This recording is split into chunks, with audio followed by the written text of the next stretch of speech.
علمتنا إنك أنت العليم الحكيم ولا حول ولا قوة إلا بالله العلي العظيم.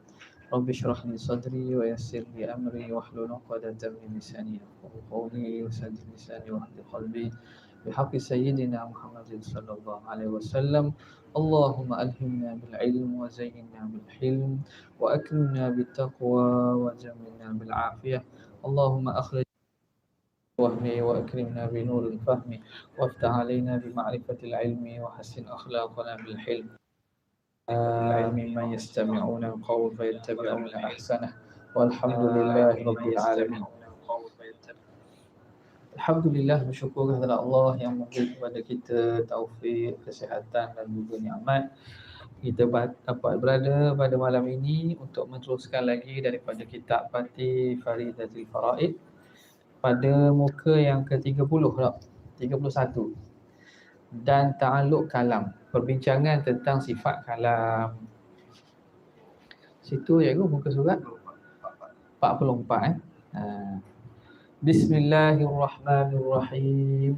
Qala al-muallif rahimahullah wa nafa'ana bihi wa bi'ulumihi fid dharain amin ya rabbal alamin.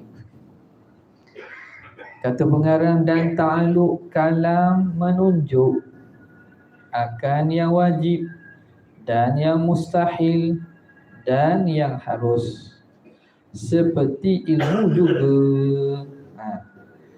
Ta'alluq kalam ni ta'alluq dalalah. Makna bentuk ta'alluqnya ta'alluq menunjuk, tunjuk makna perkataan ni dapat memberi faham. Menunjuk tu memberi faham. Menunjuk tu beri reti tentang perkara apa? Menunjuk kepada yang wajib, yang mustahil dan yang harus. Jadi segala hukum akal tu bertakluk dengan sifat kalam. Ada Allah Ta'ala cerita dengan perkara wajib, kadang-kadang Tuhan cerita tentang yang mustahil, kadang-kadang Tuhan sebut dan cerita pasal yang harus. Seperti ilmu lah, dari segi ta'alluqnya, ilmu ni bertakluk dengan kesemua hukum akal yang tiga. Ilmu bertakluk dengan perkara wajib, perkara mustahil dan perkara harus. Jadi menyamai ilmu dari segi tempat ta'alluq dia tu. Bertakluk kepada wajib, mustahil, harus. Sama macam ilmu dari segi aspek bertakluk dengan kesemua hukum akal yang tiga. Tetapi ta'alluq ilmu, begitu juga ta'alluq sama' dan basat, ta'alluq inkishaf, nyata dan terang, dan ta'alluq kalam, ta'alluq dalalah, menunjuk seperti dahulu. Cuma beza antara ilmu dan juga kalam dari segi ta'alluq dia. Ta'alluq ilmu ni ta'alluq inkishaf, nyata dan terang. Ta'alluq kalam ni ta'alluq dalalah. Walaupun bertakluk dengan perkara yang wajib, mustahil, harus juga, tiga juga, tapi bentuk ta'alluqnya ini inkishaf, kalam pula dalalah. Jadi bezanya dari segi bentuk ta'alluq. Okey, selesai. Kemudian kata pengarang, ta'alluq kalam tiga bahagi. Jadi kalau kita lihat tadi diterang dah, dia ta'alluq dengan wajib, mustahil, harus. Bagaimana kalam bertakluk dengan segala perkara-perkara tadi? Tengok. Ada tiga keadaan atau tiga bahagi. Pertama namanya ta'alluq tanjiziyun qadim. Ta'alluq tanjizi qadim. Makna apa? Ta'alluq yang lulus, terus berlaku sejak azali. Macam mana tu? Iaitu ta'alluq kalam, erti menunjuknya kepada lain daripada suruh dan tegah, atau kepada suruh dan tegah, tetapi tidak disyarat ada yang disuruh dan yang ditegah. Gini, sekarang ni kalam Allah Ta'ala dia menunjuk. Jadi cara macam mana kalam menunjuk? Pertamanya Dia menunjuk secara tanjizi qadim. Makna sejak azali lagi Allah, kalam Allah menunjuk kepada apa? Kepada ni. Menunjuk kepada yang lain daripada suruh dan tegah. Itu. Suruh ni makna amrun, suruhan. Tegah ni nahyun, larangan. Perkataan ataupun kalamullah ni ada yang bentuknya bentuk penceritaan. Allah Ta'ala cerita, Allah Ta'ala beritahu. Jadi dalam Quran kan ada ayat-ayat yang Allah Ta'ala cerita, Allah Ta'ala beritahu. Ada ayat-ayat yang berkaitan Tuhan suruh, Tuhan larang. Jadi selain daripada suruh dan larang, iaitu kalam Allah yang berkaitan Allah Ta'ala memberitahu, menceritakan kisah-kisah janji Allah Ta'ala, itu termasuk daripada selain turut, suruh dan tegah. Okey, sekarang ni selain daripada suruh dan tegah itu, dia bertakluk secara tanjizi qadim. Dengan makna apa? Kalamullah sejak azali lagi telah menunjuk kepada perkara-perkara yang berbentuk cerita-cerita, janji-janji, perkhabaran-perkhabaran. Nampak? Jadi sebagaimana sifat kalam qadim, maka ta'alluq kalam tersebut berlaku secara tanjizi qadim pada perkara-perkara selain suruh dan tegah. Okay, satu. Atau ni hak khilaf. Okey. Atau kepada suruh dan tegah, tetapi tidak disyarat ada yang disuruh dan ditegah. Ini pandangan kedua. Pandangan kedua mengatakan kalam Allah bertakluk secara tanjizi qadim juga, bukan sekadar perkara-perkara berbentuk penceritaan, pengkhabaran, janji baik, janji seksa. Bukan sekadar tu, termasuk suruh dan tegah juga termasuk bertakluk secara tanjizi qadim di sisi orang yang tidak mensyaratkan kena ada yang disuruh dan kena ada yang ditegah. Okey, gini. Makhluk Allah Ta'ala menyuruh dan tegah siapa? Menyuruh dan menegur hamba dia. Suruh dan larang. Larangan dan suruhan Allah ni dituju kepada siapa? Tuju kepada hamba dia. Masa azali hamba ada tak? Masa azali ada tak? Tak ada lah. Azali Allah Ta'ala sahaja yang ada dengan ketunggalan dia. Tak ada makhluk lagi, tak ada makhluk. Dah. Dia suruh masa azali tu. Suruh dalam keadaan orang yang disuruh tak ada. Larang dalam keadaan orang yang dilarang tak ada. Boleh ke? Apa itu soalan dia? Jadi pandangan pertama tadi dia kata, perkara yang berkaitan, kalam yang berkaitan suruh dan tegah, hak ni tidak bertakluk secara tanjizi qadim. Sebab apa? Sebab masa azali tak ada lagi makhluk yang nak disuruh atau nak ditegur tu.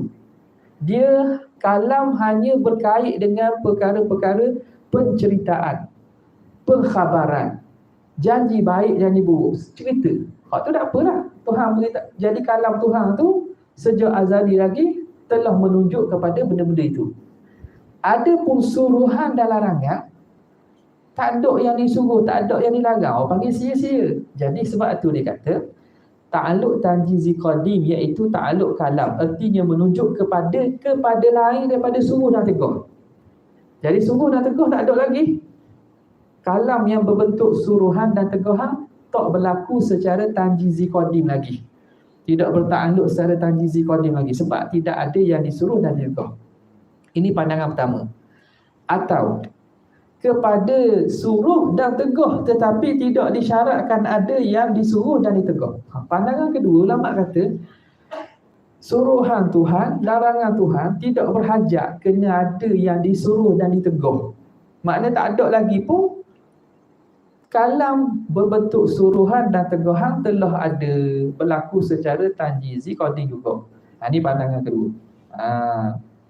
Okey. Itu yang pertama. Yang kedua, suluhi. Kalau kita yang Jawi itu kena sok yang kedua tu jadi ha. Suluhi qadim. Suluhi qadim. Tu ditulis betul dah kan? Suluhi qadim. Iaitu ta'alluq kalam. Erti menunjuk kalam kepada suruh dan tegah. Tetapi di syarat ada yang disuruh dan ditegah sebelum daripada ada keduanya. Okey. Tadi pandangan pertama tadi mengatakan kalam Allah selain daripada suruh dan tegah bertakluk secara tajzizi qadim. Okey. Tegahan dan suruhan berlaku ke tak? Secara tajzizi tidak. Tapi berlaku secara suluhi. Maknanya sebelum ada makhluk, kalam Allah bertakluk secara suluhi qadim. Dengan makna boleh Allah nak menyuruh dan melarang. Masa tu belum ada makhluk lagi. Jadi ta'alluq itu hanya dari segi suluhi, mampu dan boleh. Sebab apa? Sebab mereka yang berpandangan pertama tadi mensyaratkan kena ada dulu yang disuruh dan yang dilarang tu. Makhluk, hamba yang disuruh dilarang tu kena ada dulu. Barulah orang panggil suruhan itu suruhan. Orang panggil larangan tu larangan. Kalau tak ada, rumah kosong, kita suruh orang. Ambil air dapur, tak ada orang. Jadi tak pernah sabarlah. Jadi sejak azali berkait dengan suruhan dan larangan bertakluk secara suluhi qadim.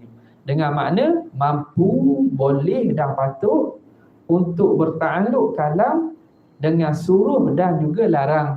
Sebelum ada makhluk, dia boleh. Tidak secara langsung, tapi secara suluhi.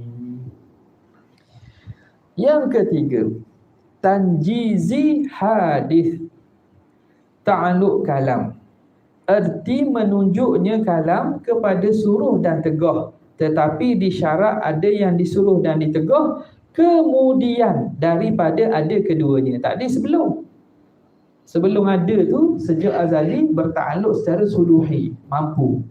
Bila dah ada, kemudian daripada ada keduanya, bila dah ada yang disuruh dan yang ditegah, hamba ni lah, maka ketika itu kalam bertakluk secara tanjizi hadis. Dengan makna kalam bertakluk langsung, menunjuk secara langsung kepada suruhan dan juga larangan. Boleh tak tu? Jadi ini tiga bahagi bagi ta'alluq kalam, melihatkan kepada masa. Melihatkan kepada masa. Sejak azali, maka kalam Tuhan tu bertakluk ke mana? Ada yang ta'alluq tanjizi qadim, iaitu berbentuk kalam yang berbentuk cerita, pemberitahuan, berbentuk janji, selain daripada suruh dan larang. Yang ada yang berbentuk suluhi qadim, iaitu pada suruh dan larang. Suruh dan larang. Sebelum ada yang disuruh dan dilarang, kalam bertakluk secara suluhi. Kemudian setelah dicipta makhluk, dicipta hambanya ini, maka kalam bertakluk secara tanjizi hadis, dengan maksud menunjuk secara langsung kepada suruh dan larang setelah ada di makhluk. Okay. Dalil kalam dengan firman. Dengan firman ni makna dengan ayat Al-Quran, dengan nas Al-Quran. Apa dalil yang menunjukkan Allah Ta'ala bersifat dengan sifat kalam? Iaitu, ini ayat Quran. Wa kallamallahu Musa taklima.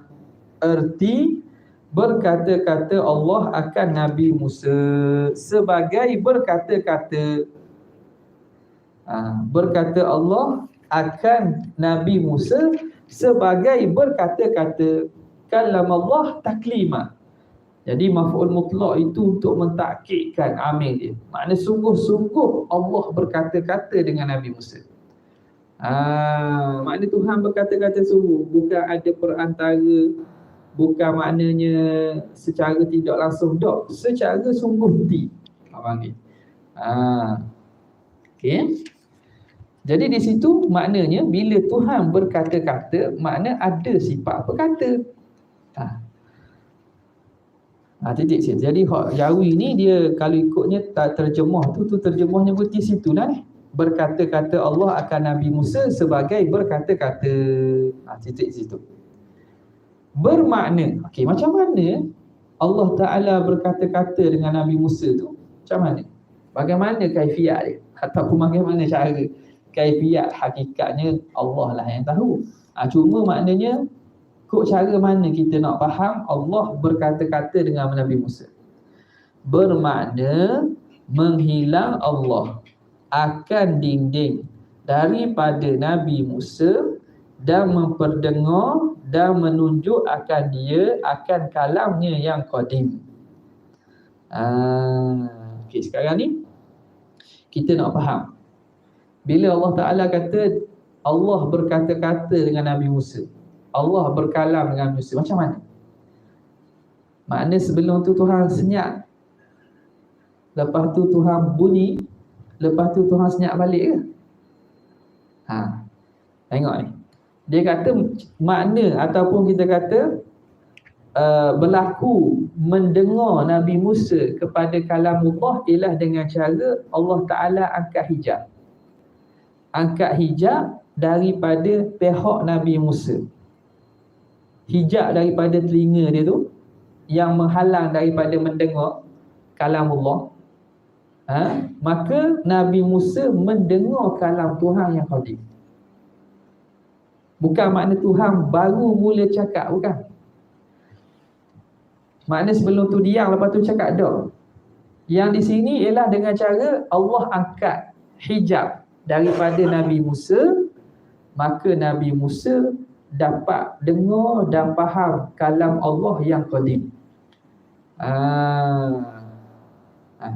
Iaitu bermakna menghilang Allah akan dinding daripada Nabi Musa dan memperdengar dan menunjuk akan dia akan kalamnya yang qadim. Menunjuk Allah akan dia akan Nabi Musa akan kalamnya yang qadim. Tidak maksudnya berkata-kata Allah dengan perkataan kemudian diam ia. Bukan makna Tuhan bila Tuhan bercakap dengan Nabi Musa tu, masa tu Tuhan mula cakap, tubik perkataan.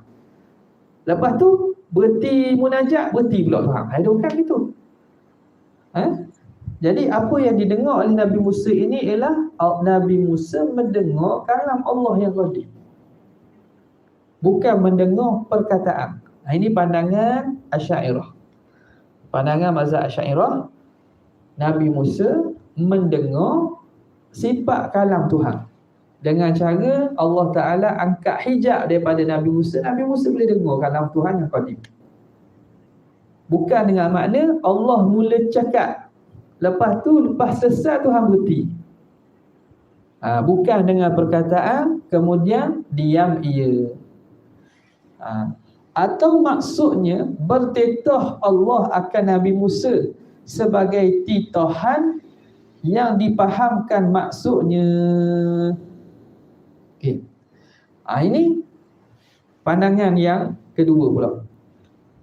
Allah bertetah, Allah berfirman. Titah ni makna berfirman lah kepada Nabi Musa dengan perkataan dan titahan yang dipahamkan maksudnya. Yang mana Nabi Musa dengar, dia dapat faham maksud daripada itu. Tapi nisbah kalam tu tetap daripada Allah. Jadi dalam masalah ini, ulama hatta dalam ahli sunnah wal jamaah pun ada khilaf bagaimana cara mendengar Nabi Musa bagi kalam Allah. Sebahagiannya, terutamanya Asy'ariyah mengatakan Nabi Musa Tuhan angkat hijab, dia boleh dengar sifat kalam Tuhan yang qadim ketika munajat tu. Kemudian selesai munajat, Tuhan tutup balik, Tuhan hijabkan balik. Tuhan hijab balik. Sebahagian mengata Allah Ta'ala menurunkan kalam dia. Dengan kalam ni Nabi Musa faham apa yang dimaksudkan daripada kalam tersebut. Maka Nabi Musa pun terima wahyu dengan cara tu. Jadi di sini maknanya dia bukan dengar sifat kalam, tapi Allah menitah, Allah menurunkan kalam dia. Jadi ada berlaku khilaf lah sini pada masalah bagaimana cara mendengar Nabi Musa bagi kalam Allah tu. Okey. Hak yang kedua ni pandangan sebahagian daripada Maturidiyah, ulama Maturidiyah. Boleh Jadi apa beza dengan Mu'tazilah? Mu'tazilah dia menafi sifat kalam. Dia kata kalam, sifat kalam qadim tak ada. Tuhan mencipta kalam yang baru. Itu yang beza dia. Jadi dia nafi sifat kalam pada zat Tuhan. Tapi Nabi Musa dengar tu ialah Tuhan cipta perkataan. Dan perkataan tu perkataan baharu. Dia menisbahkan kepada baharu pula. Bukan perkataan maknanya sifat Tuhan, bukan. Jadi perkataan tu keluar daripada mana? Tuhan buat keluar daripada pokok yang ada di Tursinan. Daripada pihak pokok tu. Ya. Ala kulli hal, kita disuruh dan dituntut untuk beriman bahawa Nabi Musa mendengar firman dan juga wahyu daripada Allah dan mendengar sifat kalam Allah. Itu dalil naqli, dalil daripada Quran. Dalil kalam yang akli. Apa pula dalil aklinya? Kalau Allah tidak berkata-kata, tentu ia bisu. Ini dalil akal. Andai kata Tuhan tidak berkata-kata, maknanya Tuhan bisu. Dan bisu kekurangan. Bisu pula satu sifat kekurangan. Dan kekurangan Allah mustahil. Allah bersifat dengan kekurangan tu mustahil. Maka sabitlah kalamnya. Bila begitu sabitlah Allah bersifat dengan kalam. Dan mustahil lawannya iaitu bisu. Mudahnya lah. Dalil akal ni mudah saja. Selesai. Berkaitan dengan sifat ma'ani. Yang ketujuh iaitu kalam. Kemudian musannif rahimahullah ta'ala menyebut pula tentang pembahagian sifat. Sifat nafsiyah. Satu jua. Okey, jadi sifat-sifat yang disebut tadi ada namanya nafsiyah, ada namanya salbiyah, ada namanya ma'ani, ada namanya ma'nawiyah. 4. Okey, pertama sifat nafsiyah. Sifat nafsiyah satu jua katanya. Je. Iaitu wujud. Erti ada. Wujud tu makna ada. Erti ada itu dibangsakan kepada diri zat dan tidak bercerai ia dengan zat. Okey. Jadi wujud itu ada. Dia itu dibangsakan kepada diri zat. Al-wujud nafsul mawjud. Wujud itu ialah diri zat yang ada. Tidak bercerai ia dengan zat. Selagi mana zat ada, maka ada sifat wujud. Jadi sifat wujud ni dia sekali dengan diri zat lah. Bila kata Zaid ada, makna selagi mana ada Zaid, ada sifat ada tu. Ada sifat wujud pada diri Zaid. Yang kedua, sifat salbiyah. Sifat yang dibangsa kepada nafi.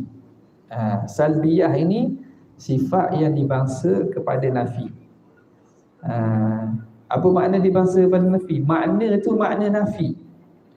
Erti tidak atau tak ada. Nafi tu makna tidak atau tak ada lah. Iaitu 5 sifat. Pertama, qidam, baqa', mukhalafatuhu ta'ala lil hawadith, qiyamuhu bi nafsihi, wahdaniyah. Ini dipanggil sifat salbiyah. Okey, macam mana kita kata sifat yang dibangsa pada nafi tu? Nafi kat mana?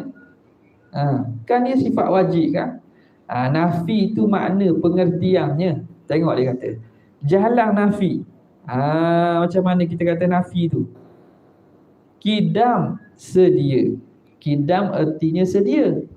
Apa erti sedia? Erti tak ada permulaan adanya. Makna adanya tak ada mula.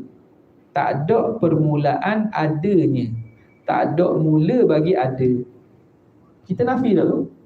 Nafi lah. Nafi tak ada mula. Faham? Kita nafi mula tu. Menafikan ada mula tu. Menafikan ada mula bagi zat. Jadi itu makna sifat salbiah. Sifat salbiah ni maknanya makna sifat tu nafi. Tu jalan nafi tu. Kidam sedia erti tak ada permulaan adanya. Ada tu tak ada permulaan. Maknanya ada dari dulu. Ada sedia kala. Yang kedua bakok. Bakok kekal. Erti tidak penghabisan adanya. Tak ada penghabisan ada. Adanya tu tak ada habis. Tak habis. Maknanya ada sampai ke sudah. Ada sampai sudah tau. Ada tak ada sudah. Bukan ada sampai sudah. Ada tak ada sudah. Gitu. Kalau ada sampai sudah, maknanya ada sudah kok. Ada semua. Ada tak ada sudah. Menafikan sudah tu nafi tu. Jadi bakok tu menafikan kesudahan ada. Ada sama-sama. Tu makna salbiah. Yang ketiga, mukhalafatuhu lil hawadith. Menyalahi Tuhan dengan sekalian yang baru. Erti tidak menyerupai baru. Tidak lagi. Sekali lagi tidak. Nafi tu. Nafi menyerupai yang baru. Yang keempat, qiyamuhu binafsihi. Erti tidak berkehendak kepada yang menjadikan, atau tidak berkehendak kepada zat yang menumpang Allah padanya. Tidak lagi tu kan. Qiyamuhu binafsihi makna berdiri Tuhan dengan sendiri. Apa makna berdiri Tuhan dengan sendiri? Tuhan tak perlu kepada yang menjadikannya. Nafi tu tak perlu. Atau Tuhan tidak berhajat kepada zat untuk dia ada pada dirinya. Itu juga menafikan. Itu salbiah. Yang kelima, wahdaniyah. Erti tidak berbilang-bilang zat Allah, atau tidak bersusun, berkapuh zatnya. Ia bukan zat saja, zat, sifat dan af'al lah. Cuma dia ambil satu. Wahdaniyah tu makna tidak berbilang-bilang zat Tuhan. Tidak lagi. Ni kata salbiah ni makna nafi ni. Menafi berbilang zat Allah, sifat dan af'al ni. Tidak bersusun, berkapuh. Kapuh, tahu kapuh tak? Kapuh tu susun lah. Zatnya. Okey, selesai. Itu sifat, namanya sifat sifat salbiyah. Seterusnya sifat ma'ani pula. Sifat ma'ani. Kata pengarang, beberapa perkara makna, umpama kadar yang ada pada zat Allah.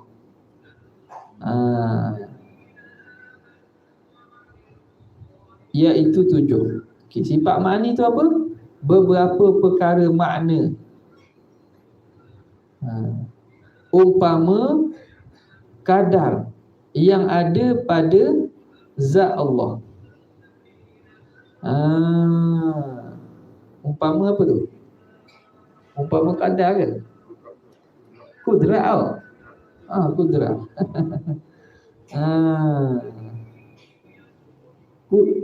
Kudrat.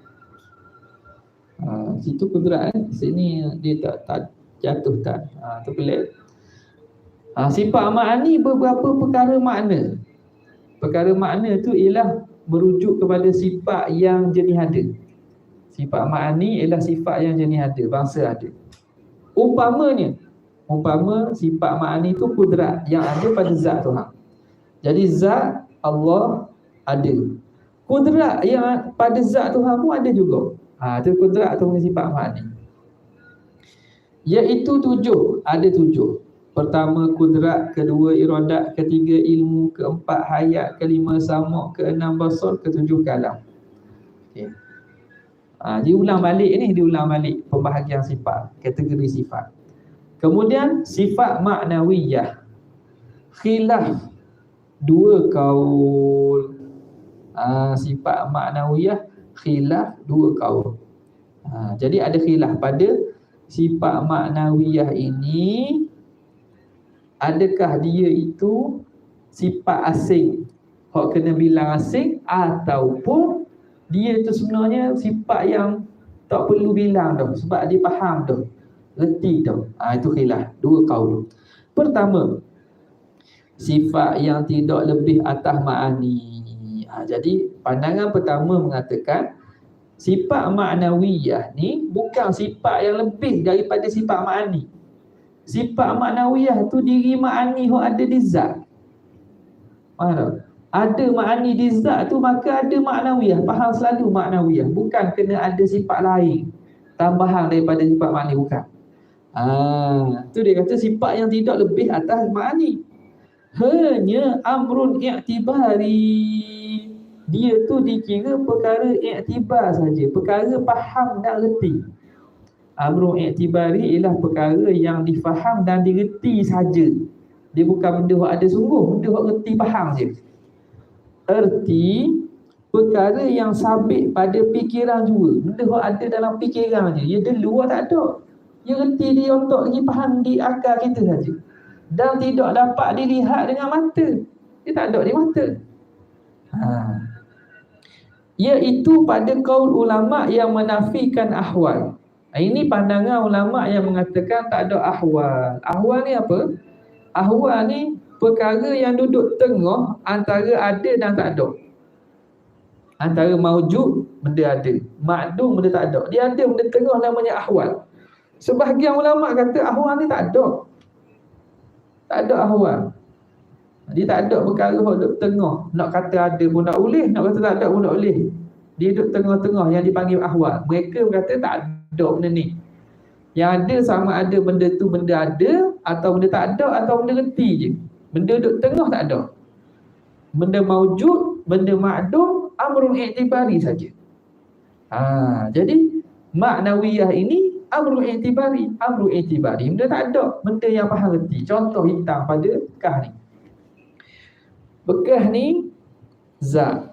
Hitam pada bekah ni sifat ma'ani. Sifat makna, sifat ma'ani. Keadaan bekah berwarna hitam. Keadaan bekah berwarna hitam. Nak kata ke mana? Keadaan bekah warna hitam tu maknawiyah. Dah ada benda lain ke benda yang serupa? Benda yang faham bila ada hitam di bekah, maka fahamlah keadaan bekah warna hitam. Faham gitu. Bukan benda asing. Oh, ada benda asing pula, namanya keadaannya berwarna hitam. Ada. Dia faham dah bila ada sesuatu makna pada zat, maka adalah maknawiyah. Air, lepas tu kita tak gula-gula jadi manis. Ada air, zat. Manis tu sifat yang ada pada air. Keadaan air hak manis, maknawiyah. Maknawiyah benda lain ke? Tak. Benda hak faham bila manis ada di air, maka lahirlah keadaan air yang manis. Gitu je. Dia panggil sebagai amrun i'tibari. Amrun i'tibari juga. Erti perkara yang sabit pada fikiran juga dan tidak dapat dilihat dengan mata, iaitu pada kaul ulama yang menafikan ahwal. Ulama yang kata tak ada ahwal, dia kata dia ni termasuk amrun i'tibari. Inilah kaul yang rajih. Ini pendapat yang kuat. Jadi maknanya maknawiyah ni tidak perlu dibilang asing. Cukup bilang 13 sudahlah. Ada nafsiyah salbiyah 5, ma'ani 7. Jadi 13. Maknawiyah tak perlu bilang dah. Cukup dah bila ma'ani tu selesai dah lah situ. Inilah kaul yang rajih, ialah kaul Imam Asy'ari. Maka atas kaul ini sifat Tuhan yang wajib kita mengetahui jalan tafsir 13 juga. Maka sifat tu 13, iaitu dari wujud hingga kalam. Dan yang baki bagi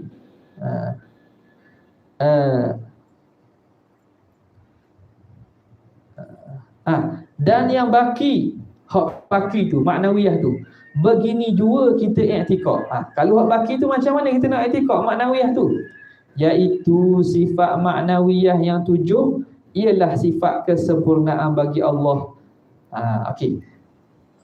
Yang bilang 13 kita tak boleh nafi maknawiyah. Tak boleh nafi maknawiyah. Kita tak bilang je. Maknawiyah tu jangan nafi. Menafi keadaan Tuhan yang berkuasa. Tak boleh menafi keadaan berkuasa tu. Kita tidak membilang keadaan Tuhan berkuasa itu sebagai satu sifat yang asing daripada sifat ma'ani. Bukan. Kita tak bilang. Sebab tu dia kata dan baki begini juga kita i'tikad. Baki sifat maknawiyah tu dia kata 13 je kan. Maknanya ada 7 lagi maknawiyah. Kita nak i'tikad mana? Iaitu sifat maknawiyah yang 7 ialah sifat kesempurnaan bagi Tuhan. Sifat Tuhan juga. Okay?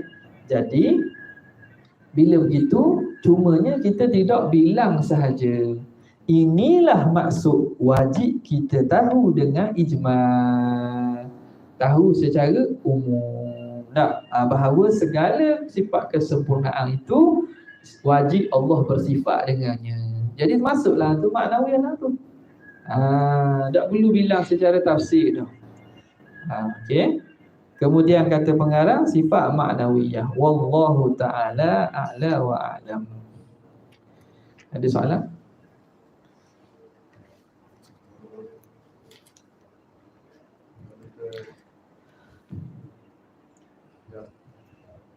Musa tu kalam Allah kan? Nabi Musa gelaran dia ke? Kalim. Bukan kalam, kalimullah. Bila Allah cakap dengan Musa tu, anda Rasulullah ada cakalan dia Allah cakap dengan Nabi tu.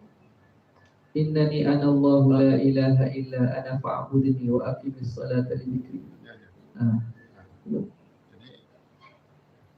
Jadi itu yang dipaham oleh Nabi Musa. Apabila Tuhan angkat hijab daripada Nabi Musa alaihissalam, maka Nabi Musa faham daripada kalam tu hak disebut dalam Quran tu. Gitu. Ikhla'na 'alaika innaka bil wadil muqaddas tuwa. Pecah kasut kamu wahai Musa kerana kamu berada di wadi Tuwa. Wadi yang namanya wadi Tuwa. Jadi bila Tuhan angkat hijab daripada Nabi Musa, maka Nabi Musa faham makna yang Tuhan nak khabar daripada kalam tu sebagaimana yang disebut dalam Quran. Itu. Dilarang. Okey. Ada ni? Tak ada. Sekadar tu saja. Wabillahi taufiq hidayah. Assalamualaikum warahmatullahi wabarakatuh.